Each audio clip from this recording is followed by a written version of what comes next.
இந்த நாளில் உங்களை மீண்டும் சந்திப்பதில் மிக்க மகிழ்ச்சி. இந்த நேரத்தில் கொஞ்ச நேரம் நம்ம ஆண்டவருடைய வார்த்தையை நம்ம தியானிக்க போகிறோம். இதில் இன்னைக்கு நம்ம தியானிக்க போகிற ஒரு காரியம் என்னன்னா, சூழ்நிலையை மாற்றும் விசுவாசம் என்கிறதை பற்றி நம்ம கொஞ்ச நேரம் தியானிப்போம். ஓகே, ஸோ இன்னைக்கு வாழ்க்கையில் இருக்கக்கூடிய இந்த விசுவாசமானது எப்படி மாற்றுகிறது என்பதை குறித்து தான் நம்ம இப்போ பார்க்க போகிறோம். விசுவாசம், நம்முடைய விசுவாசத்தை பற்றி எல்லாருக்கும் தெரியும் இல்லையா? விசுவாசம் என்பது வாழ்க்கையில ரொம்ப முக்கியமான ஒன்று. இந்த விசுவாசம் எங்க துவங்குகிறது என்று சொன்னால், ரட்சிப்பு எப்போ நம்ம லைஃப்ல இன்டர்ஃபியர் ஆகுதோ, எப்போ ரட்சிப்புங்கிற ஒரு விஷயம் நம்ம லைஃப்ல ஸ்டார்ட் ஆகுதோ, அப்பையிலிருந்து இந்த விசுவாசமும் ஸ்டார்ட் ஆகுது. சரிதானே? இப்போ இந்த ரட்சிப்பை குறித்து நம்ம சொல்லும்போது ஏன் இந்த விசுவாசம் அப்போ ஸ்டார்ட் ஆகுதுன்னு சொல்லி சொல்றோம்னா, ரட்சிக்கப்படுறதுலேயே நம்ம ஆண்டவராகி இயேசு கிறிஸ்துவை நம்ம விசுவாசிக்கிறதுல தான் நம்முடைய ரட்சிப்பின் அடையாளமே இருக்குது. எனக்காக அவர் மரித்தார், எனக்காக இந்த பூலோகத்துக்கு வந்தார், எனக்காக இந்த பூலோகத்துல வாழ்ந்தாரு, எனக்காக மரித்தாரு, எனக்காக உயிர்த்தாரு, எனக்காக மீண்டும் அவர் வருவார் என்கிற விசுவாசம்தான் நமக்கு ரட்சிப்பை தருகிறது. சரிதானே? ஸோ இது நம்ம எல்லாருக்கும் தெரியும், தெரியலனாலும் நம்ம தெரிஞ்சுக்குவோம். அப்போதான் நமக்கு விசுவாசம் ஸ்டார்ட் ஆகுது. அந்த விசுவாசம் அவரை நம்ப பண்ணுகிறது. அவர் மேல் இருக்கக்கூடிய அந்த விசுவாசம் அவருக்குள் வேரூன்ற பண்ணுகிறது. அவர் மேல் இருக்கிற விசுவாசம் அவருக்குள்ளாக நிலைத்திருக்க பண்ணுகிறது. அந்த விசுவாசம் அவருக்கான காரியங்களை செய்ய பண்ணுகிறது. அந்த விசுவாசம் அவருக்கான திட்டத்திலே நிலைத்திருக்கவும், திட்டத்திலே ஓடவும், திட்டத்திலே பயணிக்கவும் நமக்கு உதவி பண்ணுது. ஆமென். ஓகே, ஸோ இன்னைக்கு இந்த விசுவாசத்தை நம்ம அனுதினமும் நம்ம இந்த விசுவாசத்தை குறித்து நம்ம எச்சரிக்கையா இருக்கோம். நிறைய நேரங்கள்ல ஏன் அப்படின்னா, நிறைய நேரங்கள்ல இந்த விசுவாசம் நமக்குள்ள சோர்ந்து போகிறது, விசுவாசம் அவிசுவாசமாய் மாறிவிடுகிறது, அவநம்பிக்கையை கொண்டு வருகிறது, சந்தேகத்தை கொண்டு வருகிறது, கேள்வியை கொண்டு வருகிறது. ஸோ இப்படிப்பட்ட அவிசுவாசங்கள் நமக்குள்ள வரும்போது நிறைய விஷயங்கள் நம்ம லைஃப்ல தேவனை விட்டு பின்வாங்க செய்கிறது. அப்போ நமக்கு இன்னைக்கு நமக்கு அந்த விசுவாசம் எந்த அளவு வேரூன்றி இருக்கிறது, அல்லது விசுவாசத்தில் எந்த அளவுக்கு நம்ம வேரூன்றப்பட்டிருக்கிறோம், அல்லது அந்த விசுவாசத்தின் அளவு நமக்குள்ள எவ்வளவா இருக்கிறது என்பதை நாம் சற்று நிதானித்து அறிந்து கொள்ள வேண்டும். சரிதானே? நம்ம யாரையும் இதுல குறை சொல்ல வரல. நமக்கு எல்லாருக்கும் பேர் என்னது? விசுவாசிகள். எதுக்கு அந்த விசுவாசிகள்னு பேர் வந்துச்சு? சரிதானே? நம்ம ஆண்டவரை விசுவாசிக்கிறவர், அவருடைய நாமத்தை விசுவாசிக்கிறவர்கள், அவருடைய வார்த்தையை விசுவாசிக்கிறவர்கள். ஸோ இன்றைக்கும் நம்ம நம்ப வேண்டியதும் விசுவாசிக்க வேண்டியதும் சார்ந்து கொள்ள வேண்டியதும் ஒன்றே ஒன்று, அவருடைய நாமம், அவருடைய வார்த்தை. சரிதானே? ஸோ இந்த விசுவாசம் நமக்குள்ள இருக்கும்போது இந்த விசுவாசம் எப்படி நம்முடைய சூழ்நிலைமையை மாற்றுகிறது. விசுவாசம் இருந்தால் வியாதி சுகமாகிறது, விசுவாசம் இருந்தால் வாழ்க்கை மாறுது, விசுவாசம் இருந்தால் மலையை கடுகளவு விசுவாசம் இருந்தால் அந்த மலையை பார்த்து பெயர்ந்து போன்னு சொன்னா மலையே பெயர்ந்து போயிருமா? அப்போ மலையை பெயர்க்கிற விசுவாசம் எல்லாம் இருக்குது. அதுல ஒன்று இன்னைக்கு நம்முடைய சூழ்நிலைமை அது எப்படி மாற்றுகிறது. சரிதானே? அதுக்கு ஒரு வசனத்தை நம்ம வாசிப்போம். மத்தேயு 12ஆம் அதிகாரம் 35வது வசனம், 36வது வசனத்துல நம்ம வாசிக்க கேட்கிறோம். நல்ல மனுஷன் இருதயமாகிய நல்ல பொக்கிஷத்திலிருந்து நல்லவைகளை எடுத்து காட்டுகிறான். சரிதானே?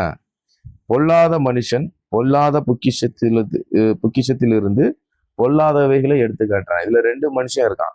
ஒரு மனுஷன் நல்ல மனுஷன், இன்னொரு மனுஷன் பொல்லாத மனுஷன். சரியா?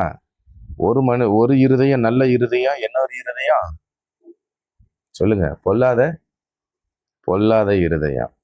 சரிதானே? ஓகே, ஒரு பொக்கிஷம் நல்ல பொக்கிஷம், இன்னொரு பொக்கிஷம் பொல்லாத பொக்கிஷம். சரி, அப்போ இன்னைக்கு நம்முடைய இருதயம் எப்படி இருக்குதுங்கிறத நம்மளே கொஞ்சம் பரிசோதனை செய்ய வேண்டும். சரிதானா? அப்போ இந்த விசுவாசம் எங்கிருந்து உற்பத்தி ஆகுது அல்லது எங்கிருந்து வெளிப்படுதுன்னா இருதயத்திலிருந்து தான் வெளிப்படுது. விசுவாசம் எங்கிருந்து வெளிப்படுது? இருதயத்திலிருந்து வெளிப்படுது. அப்ப இருதயம் நம்முடைய கிறிஸ்தவ வாழ்க்கையில, கிறிஸ்தவ ஜீவியத்துல, ஆவிக்குரிய ஜீவியத்துல இருதயம் ரொம்ப முக்கியமான ஒரு விஷயம். சரிதானே? ஸோ அப்போ இந்த இருதயத்துல நம்ம எந்த அளவுக்கு விசுவாசிக்கிறோம்ங்கிறத தான் இப்ப நம்ம பார்க்கணும். இந்த இருதயத்துல பொல்லாத மனுஷனுடைய இருதயம் எப்படி இருக்கும்? பொல்லாத நினைவுகளால் நிரப்பப்பட்டிருக்கிறது. நல்ல மனுஷனுடைய இருதயம் எப்படி இருக்கும்? நல்ல நினைவுகளாலும் எண்ணங்களாலும் நிரப்பப்பட்டிருக்கும். ஏன்னா வசனம் சொல்லுது, இருதயத்தின் நிறைவினால் வாய் பேசுமா. எப்படியா? இருதயத்தின் நான் வாய் பேச. அப்ப இருதயத்துல என்ன நிரம்பி இருக்கோ அதுதான் வாயில வருது.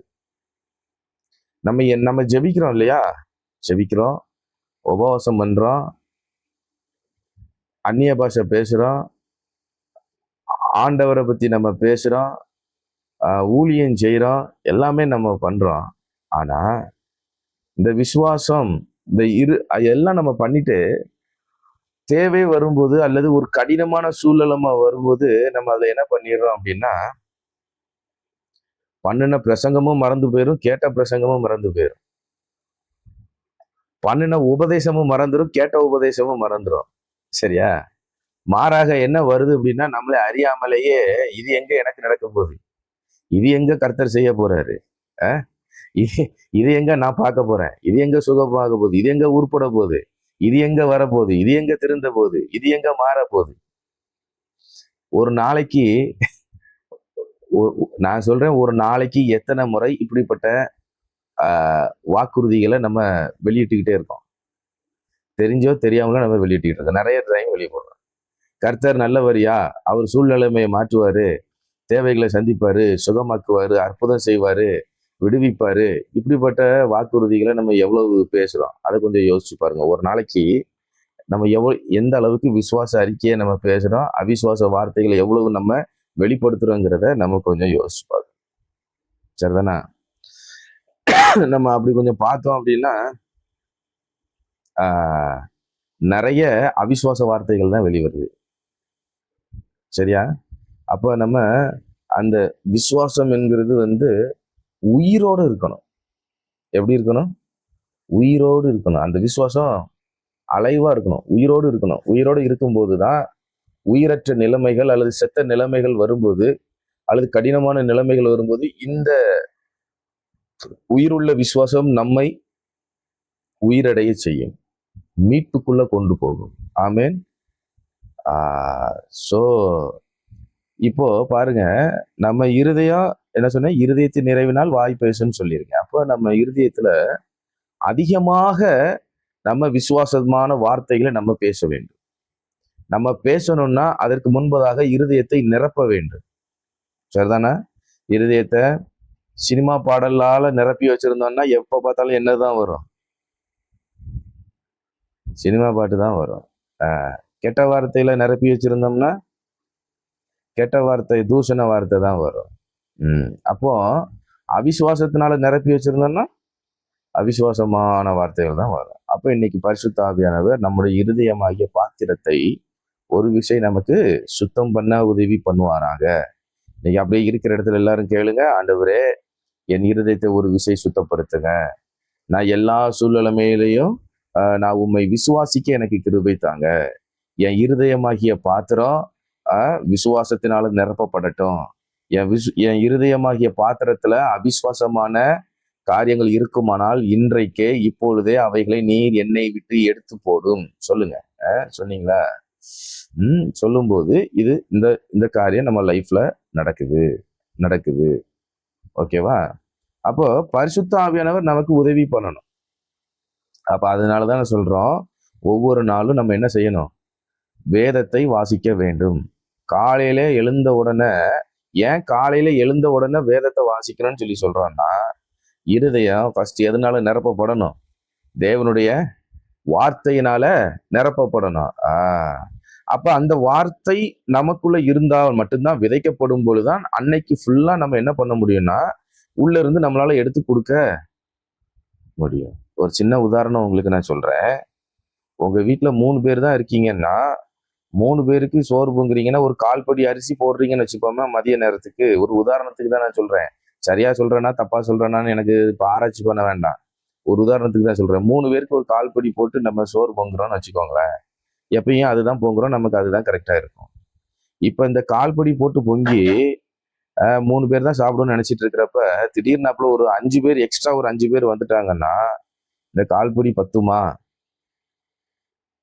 பத்தாது. அப்ப நம்ம என்ன செய்யற மாதிரி இருக்கும்? சட்டியை போட்டு சரட்டு புரட்டு சரட்டு புரட்டுன்னு சொரண்ட வேண்டிய கண்டிஷன் தான். கரெக்டா? அப்ப இதை போலதான் ஒரு சோறு பொங்கணும்னா 10 பேருக்கு 5 பேருக்கு 3 பேருக்கு தான் சாப்பிடணும்னாலும் எக்ஸ்ட்ரா ஒரு கையை போட்டோம் அப்படின்னா கொஞ்சம் ஏன் மீதம் இருக்கணும்னு நம்ம கையை போடுறோம் இல்லையா? இதை போலதான் வாழ்க்கையிலையும் விசுவாசத்தை காலையிலேயே இருதயத்துல நிரப்புனா மட்டும்தான் இருதயத்திலிருந்து வெளியே வரும் தேவைப்படுற நேரத்துக்கு. இல்லை அப்படின்னா வெறும் சட்டிகளை விட்டு சரட்டுனாக்க உள்ள இருந்து என்ன வராது? சோறு வராது. அப்ப இருதயத்துல விசுவாசத்தினால நிரப்பல அப்படின்னா, தேவனுடைய வார்த்தையினால நிரப்பலன்னா, அந்த தேவனுடைய வார்த்தை இல்லாம நமக்கு எப்படி விசுவாசம் வெளியே வரும்? சரிதானா? அப்ப ஒவ்வொரு நாளும் காலையில எழுந்த உடனே என்ன செய்யணும்? காஃபி போட்டு குடிக்கிறோமோ, பூஸ்ட் போட்டு குடிக்கிறோமோ, கஞ்சி குடிக்கிறோமோ, சாப்பாடு சாப்பிட்றோமோ, இன்னைக்கு என்ன சட்னி வைக்கணும், இவ்வளவு பிளான் பண்றோம். இதுக்கெல்லாம் முக்கியத்துவம் கொடுக்குற நம்ம அதை செய்யறதுக்கு முன்னாடி தேவனுடைய வார்த்தைய ஒரு அதிகாரம், மினிமம் ஒரு அதிகாரமாவது வாசித்து, ரொம்பலாம் சொல்லலை, மினிமம் ஒரு அதிகாரம் வாசித்து அதை தியானம் பண்ணி அந்த வார்த்தையில நீங்க உங்க வாழ்க்கை நீங்க ஆரம்பிப்பீங்க, கட்டுவீங்கன்னு சொன்னா பரிசுத்த ஆவியானவர் அந்த நாள் முழுவதும் உங்களுக்கு உதவி செய்ய போதுமானவராக இருக்கிறார். ஆமீன் சொல்லுங்க. சரி. அப்போ நம்முடைய அப்போ நல்லா தெரிஞ்சுக்கோங்க, நம்முடைய இருதயம் ரொம்ப முக்கியம். ஆனா பாருங்க, ஏதோ ஒரு அக்கா சொன்னாங்க, ஏதோ ஒரு அண்ணன் சொன்னாங்கன்னு சொல்லிட்டு யாருக்கோ நடக்காத விஷயத்த கேட்ட உடனே நம்முடைய இருதயம் நடக்காதுங்கிற விஷயத்த ஆணித்தரமா இருதயத்துல நம்மளால எழுத முடியுது. ஆனா தேவன் அற்புதம் செய்வார்னு எழுதியிருக்கு, தேவன் எல்லாத்தையும் செய்ய முடியும்னு வேத வசனத்துல எழுதியிருக்கு. ஆனா நம்முடைய இருதயத்துக்குள்ள அது போய் உட்கார மாட்டேங்குது. நான் சொல்றது புரியுதா? எளிதில் நடக்காதுங்கிற விஷயம் இருதயத்துக்குள்ள எளிதில் போயிருது. ஆனா நடக்கும் மாறுங்கிற விஷயம் நம்ம இருதயத்துக்குள்ள போறதுக்கு ரொம்ப கஷ்டப்படுது. அப்படியே போனாலும் அதுல ஒட்டுறதுக்கு ரொம்ப கஷ்டமா இருக்கு. இன்னைக்கு பரிசுத்த ஆவியானவர் நமக்கு அதுல உதவி செய்யட்டும். சரிதானா? அப்ப பாருங்க, நம்முடைய இருதயம் நல்ல இருதயமா இருக்கணும். இன்னைக்கு ஆண்டவர்கிட்ட கேட்டுக்கிற, ஆண்டவரே என் இருதயத்தை நல்ல இருதயமா மாத்திருங்க, சுத்திகரிச்சிருங்க, உங்க வசனத்தினால, உங்க இரத்தத்தினால, உங்க நாமத்தினால சுத்திகரிங்க.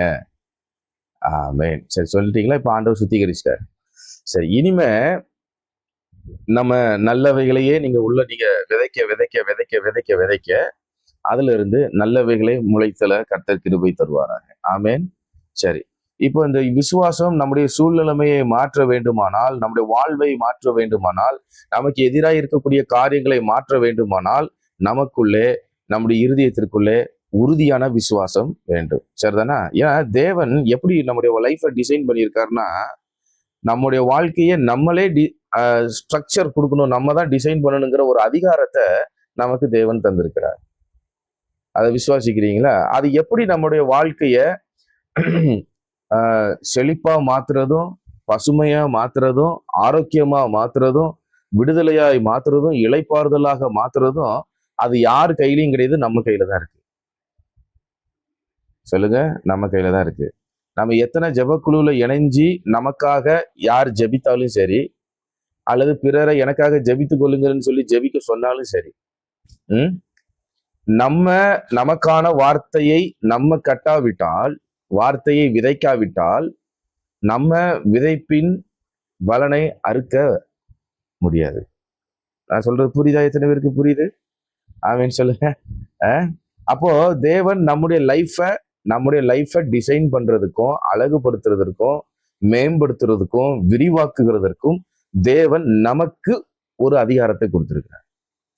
இப்போ 1 நாளாகமோ 4 அதிகாரம் 10 வாசிச்சானா யாபேஸ் வந்து ஒரு ஜெபம் பண்றார். தேவரீர் என்னை ஆசீர்வதித்து, அவர் வந்து ஒரு சிம்பிளான ஒரு ஜெபம் பண்ணியிருக்கலாம் இல்லையா? ஆண்டவரே என்னை ஆசீர்வதிங்க, இல்ல ஆண்டவரே உங்க சித்தத்தின்படி என்னை நடத்துங்க, ஆமேன்னு சொல்லிட்டு போயிருக்கலாம். அப்ப அவர் வந்து தன்னுடைய வாழ்க்கைய டிசைன் பண்றாரு. தேவனே நீங்க என்ன செய்யணும்? ஆசீர்வதிக்கணும், என் எல்லைய பெரிதாக்கணும், அப்புறம் உம்முடைய கரம் என் கூட இருக்கணும், தீங்கு என்னை துக்கப்படுத்தக்கூடாது, அதுக்கு என்னை விலக்கி பாதுகாத்து கொள்ளுங்க, என் எல்லையை விரிவாக்குங்க. நான் சொல்றது புரியுதாமா?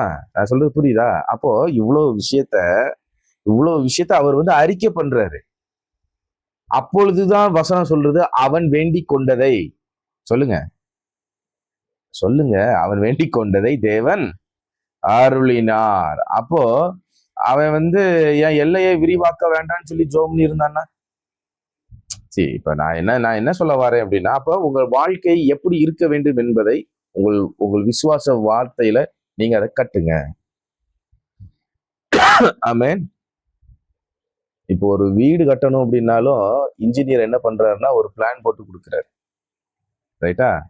அவர் பிளான் போட்டு கொடுக்கறதுலதான் வந்து வீடை கட்ட வேண்டியது இருக்குது. இந்த இடத்துல பெட்ரூம் வரணும், இத்தனை பெட்ரூம் வரணும், இத்தனை படி வரணும், இது ஹாலு, இது கிச்சன், இது பாத்ரூமு, இது பாத்ரூமா இல்ல அட்டாச்சு பாத்ரூமா, காமன் பாத்ரூமா, வெஸ்டர்னா, இந்தியனா, ஷவர் இருக்கணுமா இருக்கக்கூடாதா, எல்லாம் டிசைன் பண்றோமா இல்லையா? டிசைன் பண்ணிட்டு தானே நம்ம அதுக்கு மேல வீட்டை கட்டுறோம். ஸோ இந்த விசுவாச வார்த்தையினாலும் நம்மளுடைய வாழ்க்கைய நம்ம தான் டிசைன் பண்ணணும், நம்ம தான் கட்டணும். ஆமென். அப்போ உங்க வாழ்க்கையில இருக்கிற சூழ்நிலைமையை மாற்றுறதற்கு வெளிநாட்டுல இருந்தோ வெளி மாநிலத்தில இருந்தோ வேற யாரோ வந்து ஒரு ஊழியக்கார் வந்து ஜோம் பண்ண உடனே மாறிடணும்னு நினைக்க கூடாது. இந்த ஊழியக்காரருக்கு ஜோம் பண்ணா மாறிடுமா, அந்த ஊழியக்காரருக்கு போன் போட்டா மாறிடுமான்னு நினைக்கவே கூடாது. ஜெபம் அது வந்து ஒரு சப்போர்ட், நான் வேண்டான்னு சொல்லி சொல்லலை. ஆனா நீங்க உங்க வாழ்க்கையை கட்டுவதற்கு என்ன முயற்சி செய்தீர்கள், உங்கள் வாழ்க்கையில் இருக்கிற சூழ்நிலைமையை மாற்றுவதற்கு நீங்கள் என்ன முயற்சி எடுத்தீர்கள் என்பது ரொம்ப முக்கியமான ஒரு விஷயம். ஓகே, ஸோ இன்னையிலிருந்து உங்க வாழ்க்கையை குறித்து நீங்க பேசுங்க.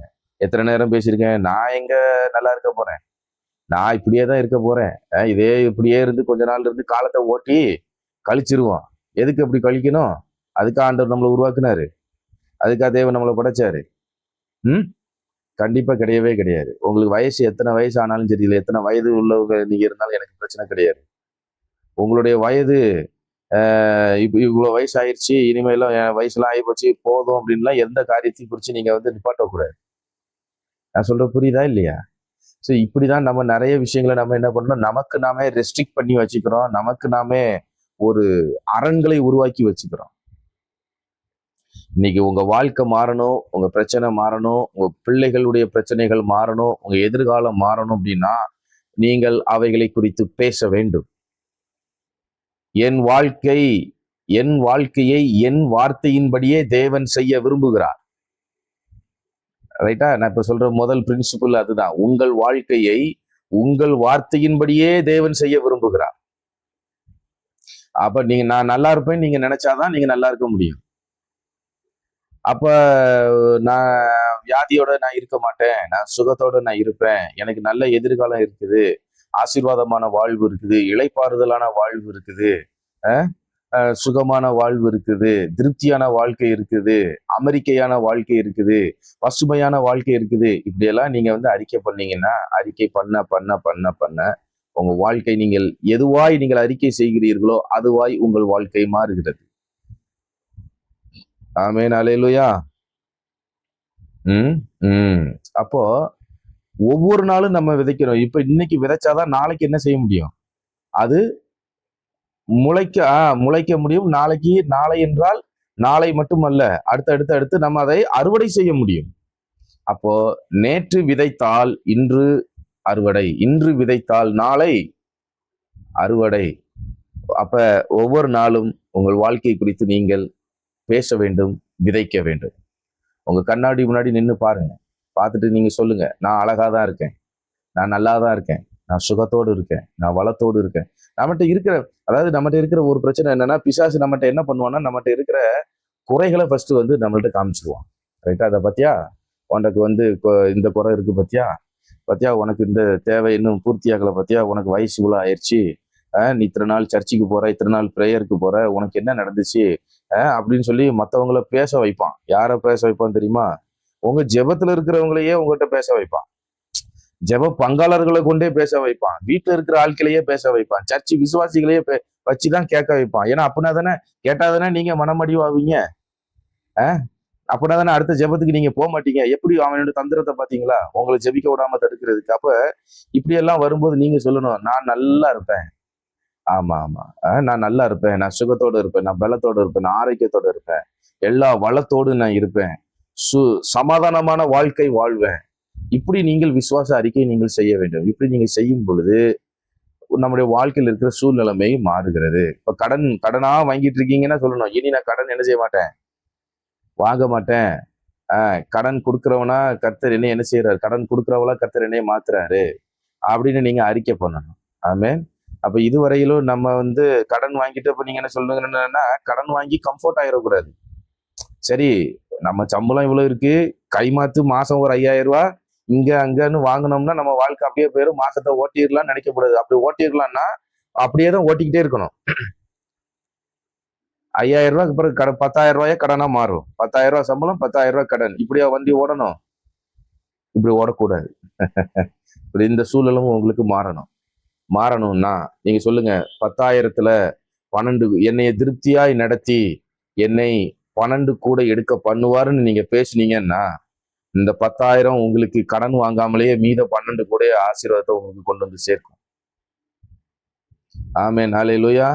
அப்போ முதலாவது என்ன பார்க்கிறோம், அந்த பிரின்சிபிள்ஸ், அந்த கோட்பாடு என்ன சொல்லுது அப்படின்னா, உன் வாழ்க்கையை உன் வார்த்தையின்படி செய்ய விரும்புகிறார். நம்முடைய வாழ்க்கையை நம்முடைய வார்த்தையின்படி செய்ய விரும்புறாரு. அடுத்தது, நம்ம விதைக்கிறதுனால, நேற்று விதைக்கிறதுனால இன்று அறுவடை, இன்று விதைக்கிறதுனால நாளை நமக்கு அறுவடை. அப்ப நம்ம எதை விதைக்கிறோமோ அது என் வாழ்க்கையில நடக்குது. ஆமென் சொல்லுங்க பார்ப்போம். நம்ம எதை விதைக்கிறோமோ அதுதான் நம்முடைய வாழ்க்கையில நடக்கும்.